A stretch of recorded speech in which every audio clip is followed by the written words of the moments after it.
ในคืนของวันที่9เดือนกันยายนพุทธศักราช2563ศรัทธาญาติโยมวันนี้ก็เป็นเดือน12เดือนแรม7ค่ำวันพรุ่งนี้ก็จะได้ไปทำบุญใส่บาตรสร้างบุญสร้างกุศลกันวันนี้ก่อนที่จะเข้าสู่รายการขอเชิญโยมพ่อโยมแม่พ่ออุ้ยแม่อุ้ยที่รับฟังอยู่ก็มาได้ไหว้พระพร้อมกันแล้วเราก็มาอยู่ด้วยกันไปจนถึงเวลาประมาณ11 โมงศรัทธาญาติโยมหรือว่า5 ทุ่มวันนี้มาก่อนเวลาจะเพื่อที่มาให้เสียโอกาสและเวลาโยมพ่อโยมแม่เฮาก็มาไหว้พระพร้อมกันเด้อ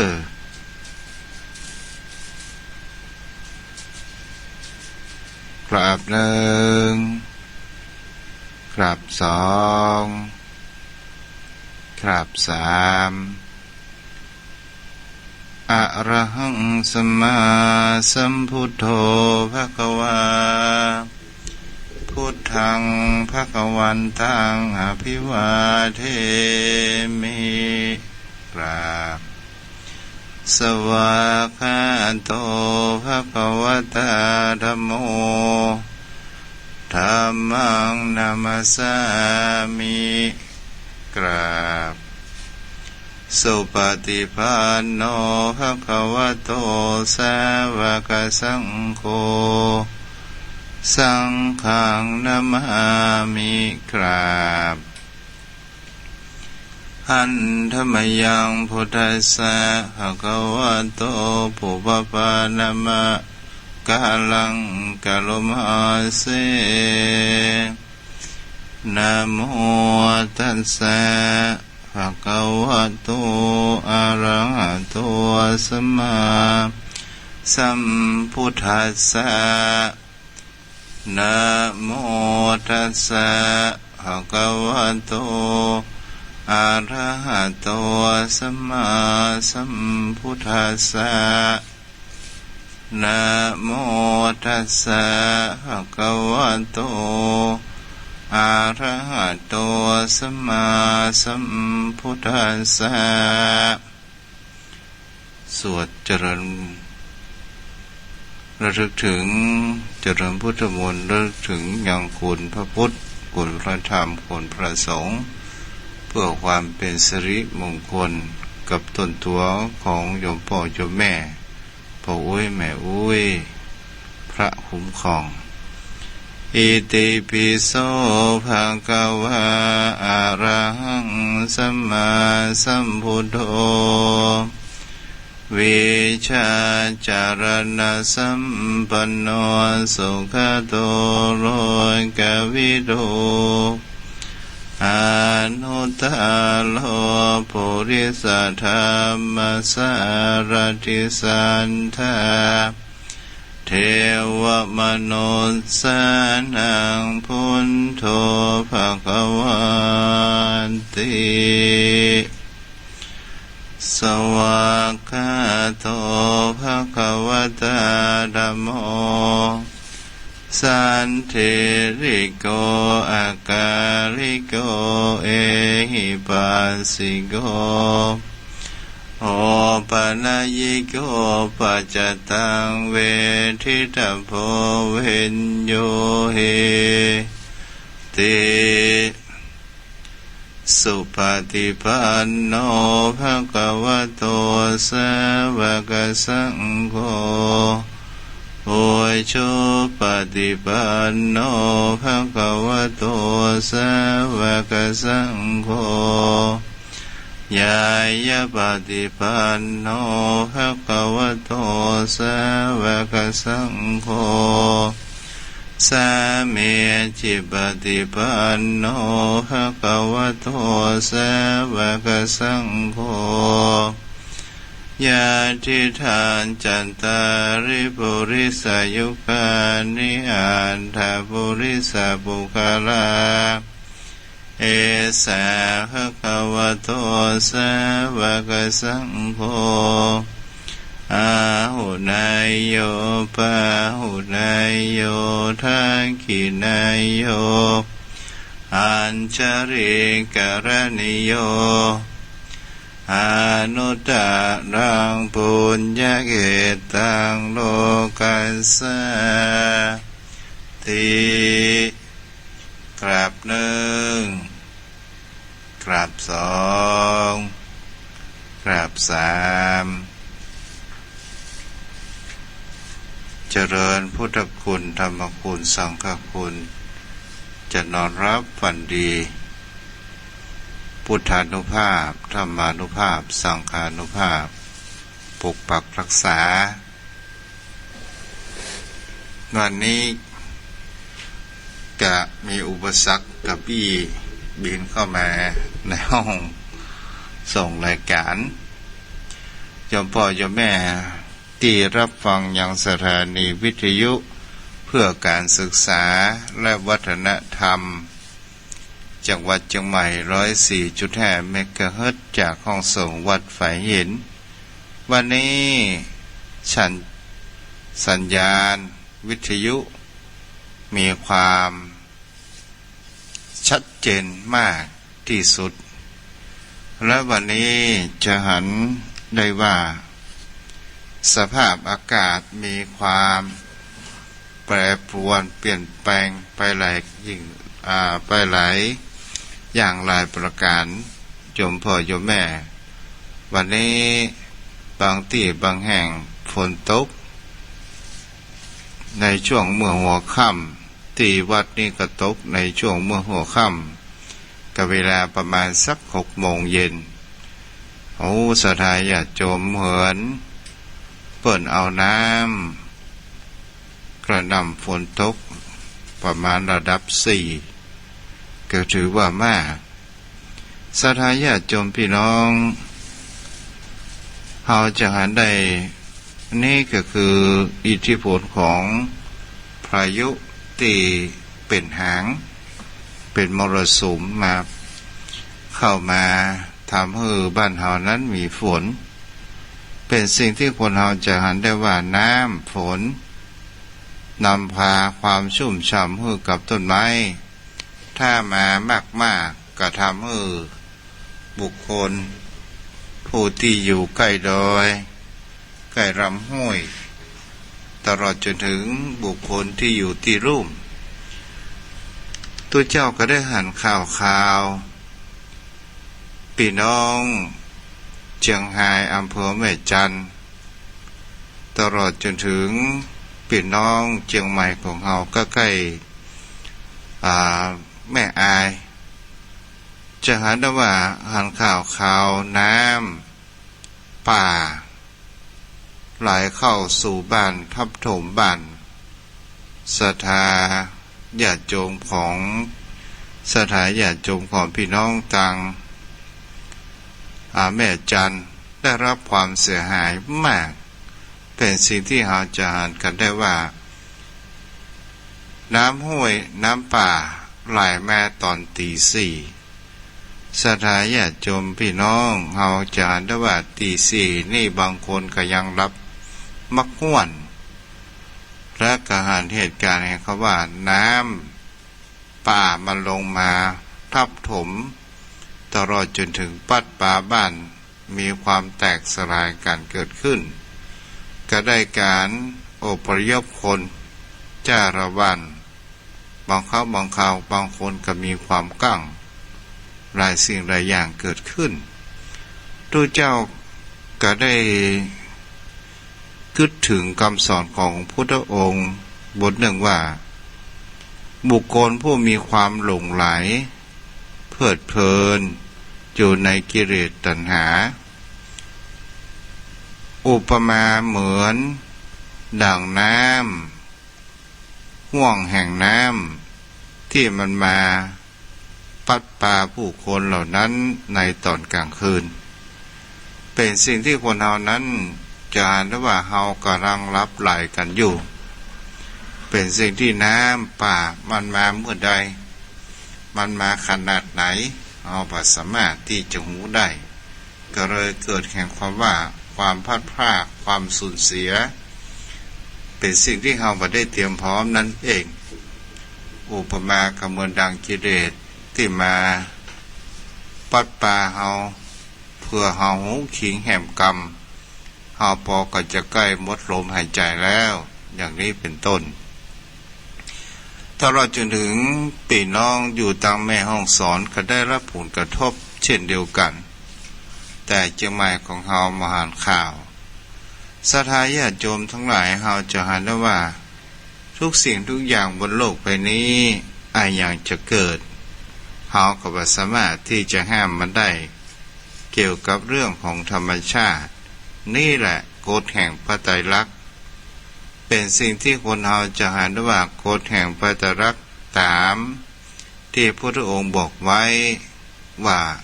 ทุกสิ่งทุกอย่างมันมีอย่างแน่นอนตายตัวทุกสิ่งทุกอย่างบ่สามารถที่จะคงทนสภาพได้นั่นก็คือความทุกข์ทุกสิ่งทุกอย่างเฮาบ่สามารถที่จะบังคับบัญชา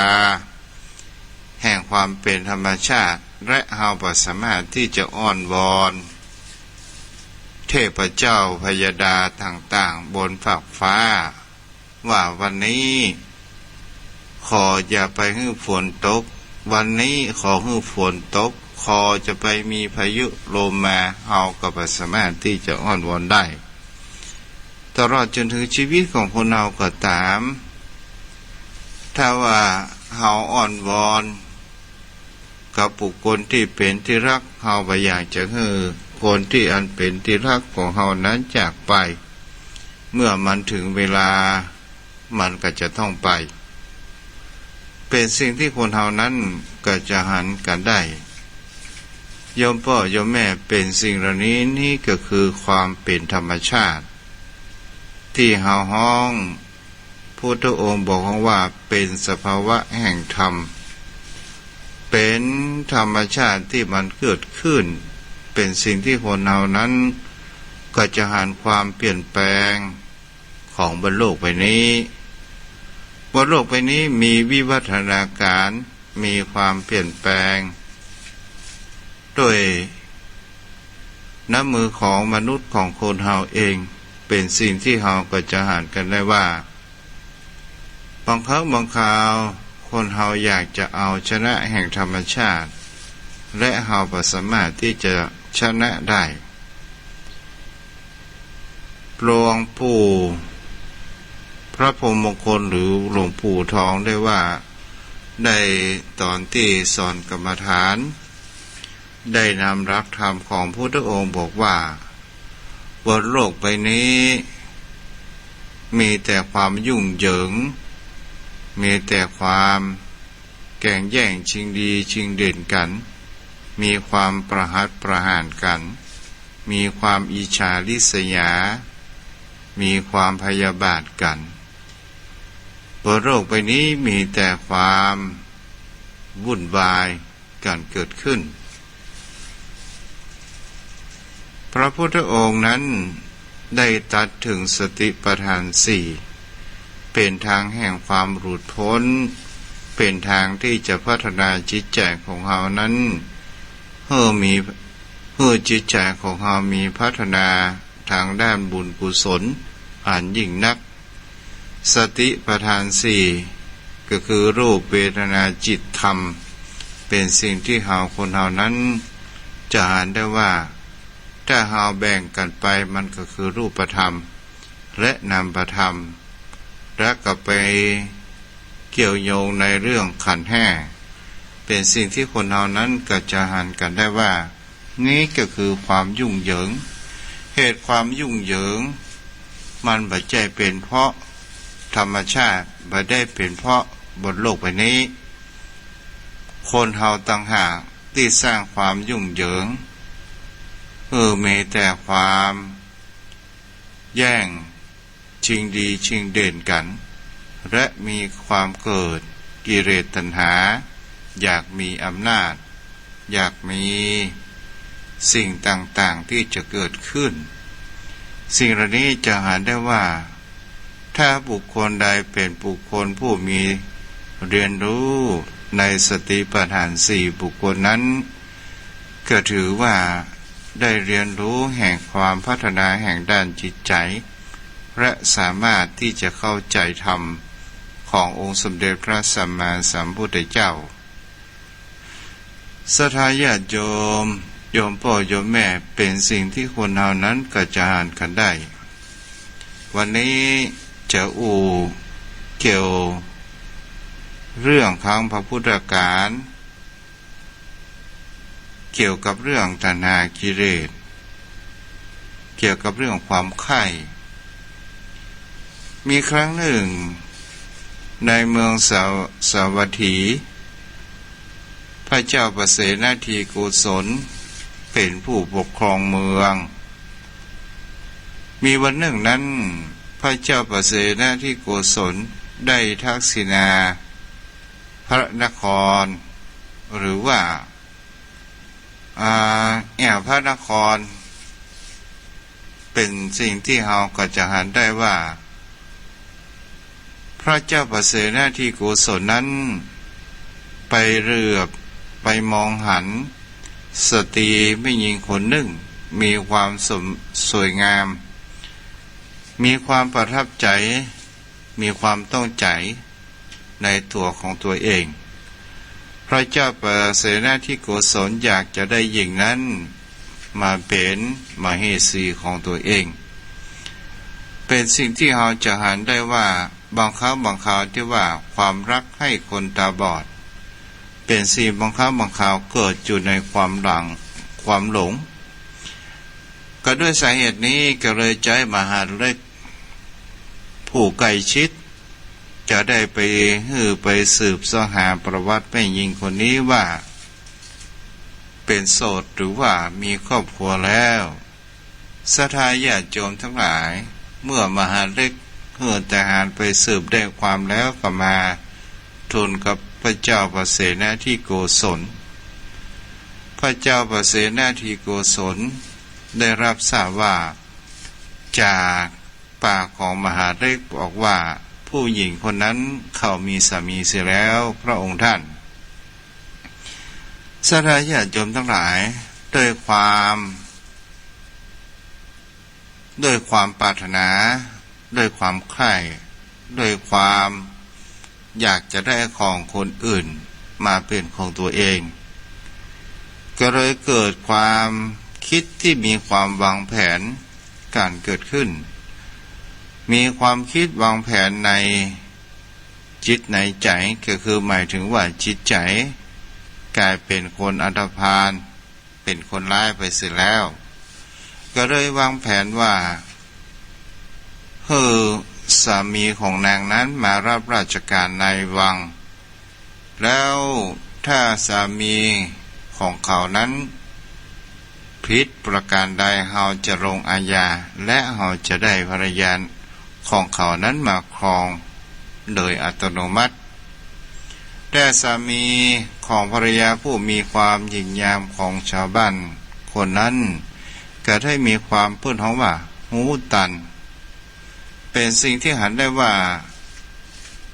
ภรรยาเจ้าเมืองหรือว่าพระเจ้าประเสนาธิโกศลนั้นมีความที่จะอยากได้ภรรยาของตัวเองเป็นสิ่งที่จะหันได้ว่าผู้ชายคนนี้ก็ได้รับราชการในวังและก็ได้ทำทุกสิ่งทุกอย่างมามีความบกพร่องใดๆทั้งสิ้นพระเจ้าแผ่นดินก็บ่สามารถที่จะลงอาญาได้ก็เลยออกกลอุบายแหบจันหนึ่งต่อไปนี้ขอให้เธอนั้นไปเอาดอกโกมุตดอกกูโบนแล้วดินเป็นดินที่หายากพอสมควรศรัทธาญาติโยมทั้งหลายผู้ชายคนนี้ก็ได้ไปตามรับกรรมของพระเจ้าประเสนาธิโกศลแต่มีข้อแม้ว่า ขอให้เธอนั้นมาก่อนที่จะปิดประตูเมืองถ้าเธอมาปะตันก็จะโดนลงอาญาถึงขั้นโทษประหารชีวิตศรัทธาญาติโยมทั้งหลายสามีของนางนั้นก็ไปเซาะยังดอกอุบล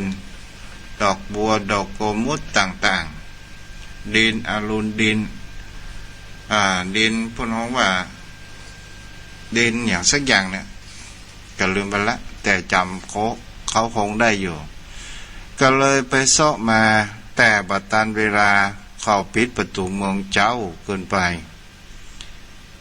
พอถึงยังบ่ถึง6 โมงแรงเถื่อประตูในเมืองก็ปิดเสียแล้วปิดตั้งก็เลยบ่สามารถที่จะตัน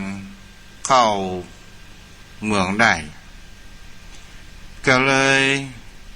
ได้เดินไปในสำนักขององค์สมเด็จพระสัมมาสัมพุทธเจ้าหรือว่าวัดพระเชตวัน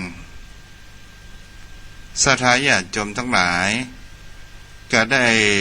ผู้ชายคนนี้ก็ไปเข้าไปนอนอยู่ในที่วัดเกิดขึ้นพระเจ้าประเสนาธิโกศลกำลังรับไหลโดยความคิดว่าพรุ่งนี้ผู้ชายคนนี้ก็จะต้องโดนประหารและเราจะเอาภรรยาของเขามาเป็นมเหสีของเราเกิดขึ้นซึ่งพระเจ้าประเสนาธิโกศลนั้นก็มีมเหสีอยู่คนหนึ่งแล้วก็คือนางมาริกาศรัทธาญาติโยมก็มีความรับหลายเกิดขึ้นด้วยความฝันเกิดขึ้นได้ยินเสียงเขาว่าทุสะนาโสก็ได้ยินเสียงนั้นแล้วก็มีความสะดุ้งเกิดขึ้นว่าเสียงนี้ใครเป็นคนปู่จ๋าถามบริวารต่างๆทหารต่างๆก็ว่ามันมีภัยสักคนศรัทธาญาติโยมทั้งหลายเป็นสิ่งที่เราก็จะหันกันได้ว่าในเมื่อพระเจ้าประเสนาธิโกศลนั้นก็มีความหวาดกลัวว่าจะถึงภัยที่บัดจะเกิดขึ้นกับตัวเองก็ได้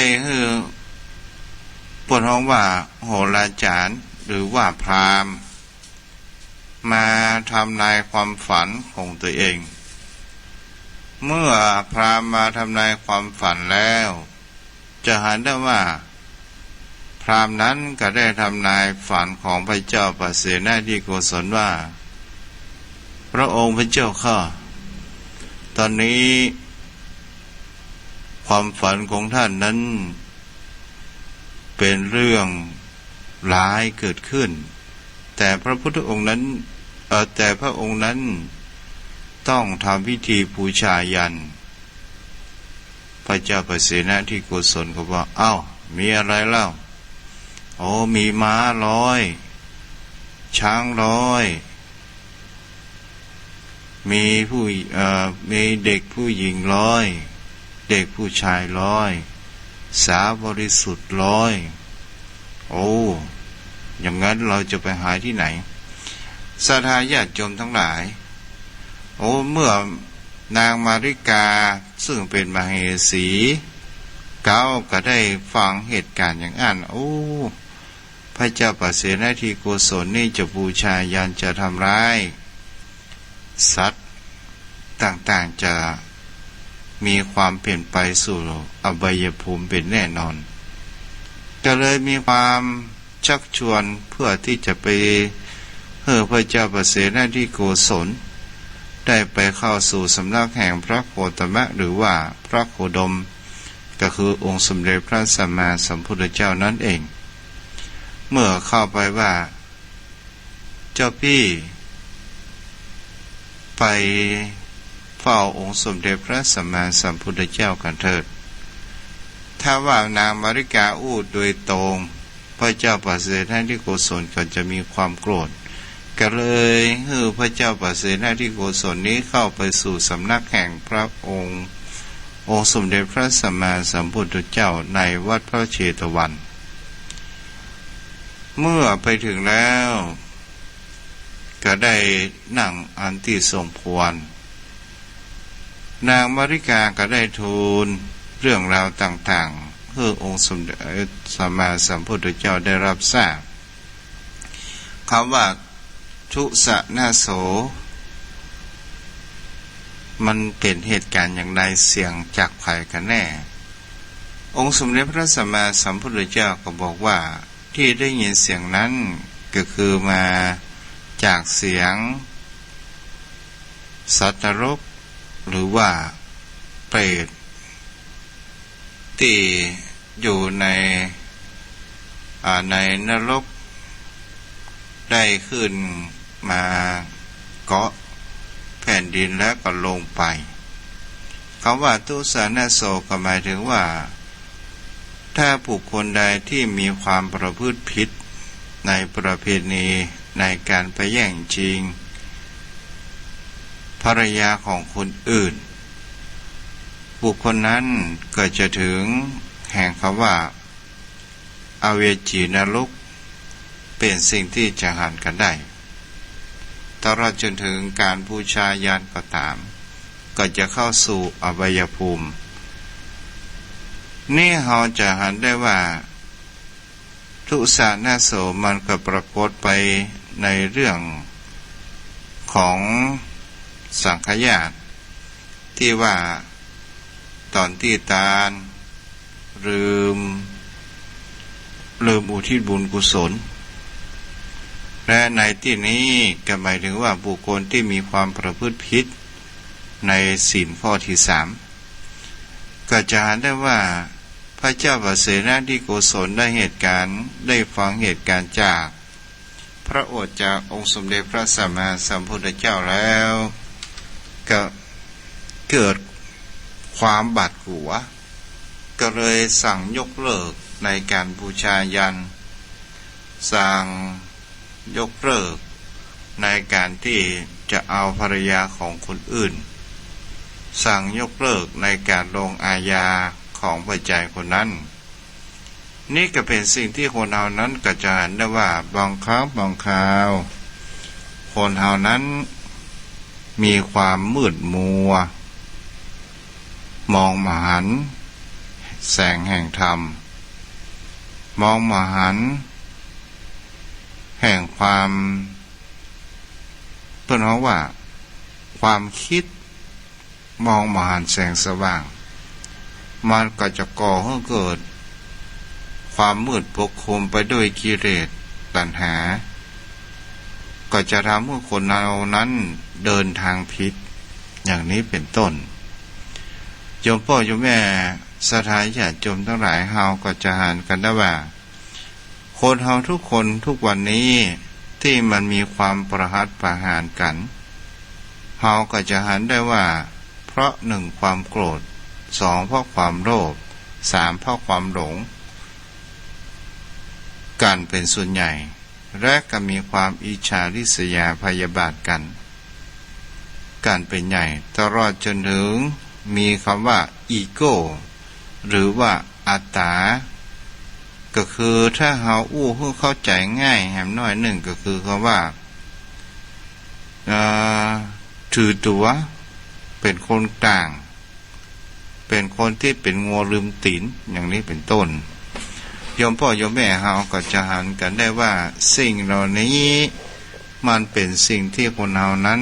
บางครั้งบางคราวเฮาจะหันได้ว่าบางครั้งบางคราวมันเป็นสิ่งที่บังตาเป็นสิ่งที่บังจิตใจของเฮาอย่างกับบุคคลที่เป็นโรคซึมเศร้าบางครั้งบางคราวเปิ้นบอกว่าอยู่คนเดียวระวังความคิดอยู่กับมิตรระวังกำอู้กำจ๋าอยู่คนเดียวก็คือเก็บเอาเรื่องเก่าๆมาคิดเก็บต่างๆนานามีความน้อยเนื้อต่ำใจไปต่างๆนานาคิดไปคิดมาก็บ่อยากจะอยู่บนโลกใบนี้อย่างนี้เป็นต้นเพราะว่ามหาญแห่งความว่าแสงแห่งธรรมมหาญคุณค่าแห่งชีวิตของตัวเองว่า ถือว่าอยากก็ว่าเฮาบ่มีค่าเฮาอยากจะปล้นจะปิดชีวิตของตัวเฮาเองได้จะเฮือปล้น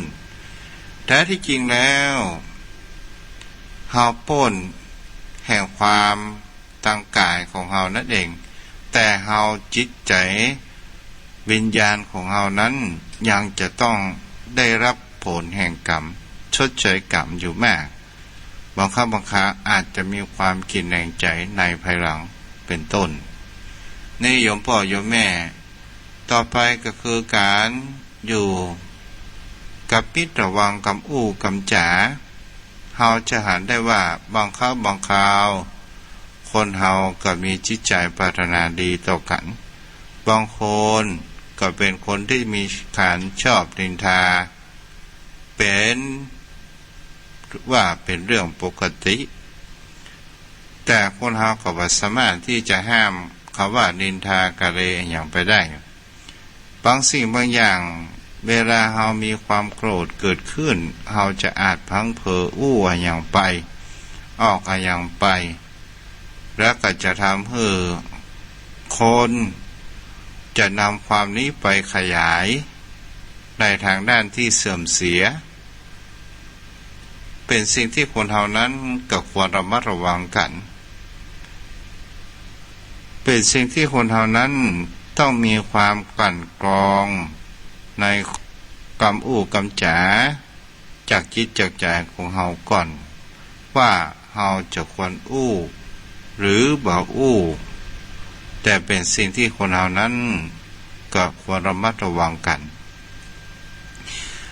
แต่คนเฮานั้นจะหันได้ว่าถ้าเฮาเป็นคนบุคคลที่มีทำความดีไว้เป็นชีวิตจิตใจของคนเฮานั้นเฮาจะหันได้ว่าพลังแห่งนุภาพแห่งการสร้างบุญกุศลนั้นจะนำความสมดุลแห่งจิตใจของคนเฮานั้นเป็นเพราะว่ามีความสุขเกิดขึ้นในจิตใจเรื่องความดีความชั่วนั้นจะเป็นเรื่องยากเรื่องหนึ่งที่เราจะรู้และเข้าใจกัน อันนี้ก็มาแฝงคติธรรมไปตัวเด้อโยมพ่อโยมแม่ก็รับฟังกันไปเมื่อรู้และเข้าใจว่าเป็นเรื่องที่ยากในสิ่งที่คนเฮานั้นจะเห็นได้ว่าบางครั้งบางคราวคนเฮาจะทำความดีอย่างก็ตามเพราะว่าความดีคนดีนั้นทำง่ายคนชั่วนั้นทำยากความชั่วคนดีนั้นทำยากแต่คนชั่วนั้นทำง่ายความดีคนชั่วนั้นทำยากถ้าเฮาอู้มาตามสภาพจิตใจของคนเฮาตามพื้นฐานของคนเฮามาก่อนนั้นโยมพ่อโยมแม่เฮาจะเห็นได้ว่ามันก็จะมีคำว่าความยึดมั่นถือมั่นเข้ามาแฝงทีละเล็กทีละน้อยโดยการที่เฮาหมูตัวตั้งแต่เล็กแต่น้อยจนถึงปัจจุบันและก็เป็นสิ่งที่เฮาจะหันกันได้แห่งประการหนึ่งว่าจิตใจของคนเรานี้ชอบไปตามกระแสของกิเลสแต่เฮาจะเห็นได้ว่าถ้าว่าเฮาชอบตามกระแสของกิเลสอย่างเช่นโยมพ่อโยมแม่ได้ยินเขาด่าเฮาถ้าเฮาไปตามกระแสของกิเลสเฮาก็ด่าเขาตอบถ้าเฮาไปเพิ่นเฮอเอาเพิ่นเฮอสิ่งของมาแบ่งปันกันแต่เฮามีความโลภเฮาอยากจะเอาเป็นสองเป็นสามเวียนเข้าแถวกันนี่เฮาก็จะอ่านกันได้ว่านี้ก็คือเฮาปล่อยจิตใจไปตามกิเลสตัวความโลภประการที่สามเราจะหันได้ว่าความหลงเป็นสิ่งที่คนเราจะหันได้ว่าหลงกับศรัทธาเป็นตัวเดียวกันหรือไม่ถ้าเราอู้ไปมันก็ เป็นคนละทรัพย์แต่ความศรัทธาก็คือความเชื่อเช่นเดียวกันความหลงก็คือมีความหลงศรัทธาถ้าขาดประกอบปัญญาถ้าขาดปัญญาเป็นเครื่องประกอบถ้าขาดสติและปัญญาเป็นเครื่องประกอบก็คือเป็นความหลงนั่นเองเป็นสิ่งที่คนเราเกี่ยวหันได้ว่าคนไทยเฮาแห่กันเป็นยุคอย่างกับช่วงตัวนี้เรื่องราวของไอ้ไข่วัดนครทางปากใต้มาดังเป็นสิ่งที่คนเฮานั้นก็จะหันกันได้ว่าเฮาก็เกื้อกันช่วงก่อนนั้นเฮาก็เกื้อกันไปที่เพิ่นว่าเขาชะโนดป่าชะโนดที่ทางอีสานบางเตื้อก็หันได้ว่าตอนนี้ช่วงนี้จะหันข้าวเต่างอยสถาญาติโยมทั้งหลายคนเฮานี่ก็เห่อกันไปเป็นอย่างเป็นพักๆและเมื่อมันถึงเวลาอิ่มตัวมันก็จางหายไปเป็นสิ่งที่คนเฮานั้นก็จะหันกันได้ว่านี่ก็คือไปตามกระแสของกิเลสเฮาปล่อยจิตปล่อยใจไปมากนักนั่นเองสถาญาติโยมทั้งหลายถ้าบุคคลที่เฮามีความเข้าใจว่ากิเลสตัณหาหมู่นี้เนี่ยมันเป็นสิ่งที่มันทำให้จิตใจของคนเรานั้นไหลหลังไปและเฮามามีปัญญามามีสติที่จะพิจารณาเกิดขึ้นได้แต่บุคคลผู้มีความฝืนก็หมายถึงว่าฝืนจิตฝืนใจฝืนกระแสของกิเลสมันอุปมาเหมือนดังกับเฮาเดินทวนกระแสน้ำถึงมันยากแต่เฮาก็ไปถึงเป็นสิ่งที่คนเฮาจะหันกันได้ว่าถ้าเฮาฝืนกระแสของกิเลสอย่างเช่นถ้าเขาด่ามาเฮามีสติปัญญาปล่อยเขาด่าไปเขาด่าอิดเขาก็ยั้งถ้าเขายั้งแล้วเขามีจิตใจดีมีสติเวลานั้นเฮาก็จะอู้กันเวลาผ่านไปสัก2-3 วันนี่เฮาก็จะได้อู้กันเนี่ยที่ตัวเก่าด่าเฮาปกบ้าเฮาอย่างอันอย่างอี้บดีเนี่ยบาเดียนี่เฮามานั่งอู้กันเรื่องมันเป็นอย่างอี้ในตัวเนี่ยเฮาก็อู้กันดีแล้วมันก็จะมามีคำว่าโกรธเกิดขึ้นสถาญาติโยมทั้งหลายเป็นสิ่งเหล่านี้เฮาก็จะหันกันได้ว่าความโกรธนี่เป็นตัวทำลายล้างทุกสิ่งทุกอย่างก็ว่าได้แต่ถ้าว่าเฮามีสติปัญญาเฮาฝืนเฮามีสติและเฮาก็สงบอารมณ์หรือว่าเฮาเดินหนีเฮาเพราะว่าเฮาหูตันกระแสของกิเลสว่านี่ความโกรธมันเกิดขึ้นสติมันจะเป็นเบรกและก็จะทำให้เฮานั้นเฮาได้ไข้ควรว่าเฮาบ่ต้องไปทะเลาะวิวาทมันก็ไม่ได้เกิดเหตุการณ์อย่างมาแต่ถ้าว่าเฮาปล่อยจิตใจไปตามกิเลสมึงด่ากูก็ตบปุ๊บสถาญาติโยมทั้งหลายอาจจะมีความตีกันบาดหมางกันยิงกันฆ่ากันตายอย่างนี้เป็นต้นต่อมาก็คือความโลภสถาญาติโยมทั้งหลายถ้าเฮามีความจิตใจมีเมตตามีน้ำใจมีความเผื่อแผ่เฮาเอากินพอให้ชีวิตของเฮารอดเดือนนั้นก็เอาให้คนอื่นเถอะสถาญาติโยมทั้งหลายเฮาก็จะหากันได้ว่าบุคคลที่มีความโลภอย่างกับตู้ปันสุกเฮาจะหันข้าวครอบครัวหนึ่งเปิ้นมีการตู้ปันสุกกับเที่ยวตะเวนขอตอนสุดท้าย ก็ได้รับผลแห่งกรรมแห่งคำว่าหายนะเกิดขึ้นในชีวิตและครอบครัวโดนคดียับยาไปต่างๆนานานี่ก็คือเป็นสิ่งที่มีความโลภและบัคิดเผื่อแผ่กับคนอื่นและกับความหลงศรัทธาญาติโยมทั้งหลายถ้าเฮามีสติและปัญญาคิดพิจารณาว่าอย่างเช่นว่าเฮาอย่างกับมีข่าวของหลวงพ่อพระพยอมที่ว่ากระแสของไอ้ไข่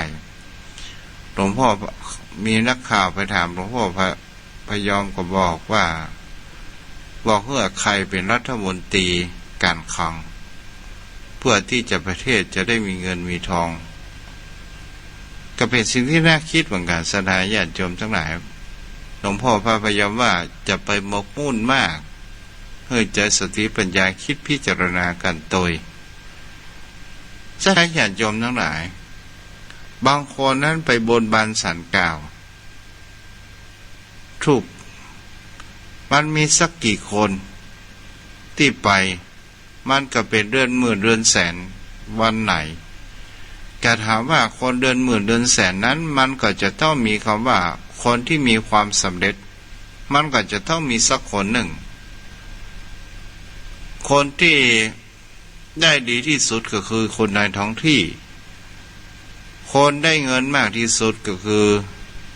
เจ้าของหวยรัฐบาลถ้าเฮาไต่ตองดูอย่างนี้ศรัทธาญาติโยมพ่อโยมแม่เป็นสิ่งที่เฮาเข้าใจกันได้ว่าบางครั้งบางคราวมันก็เป็นที่พึ่งทางใจถ้าเฮาหลงมากเกินไป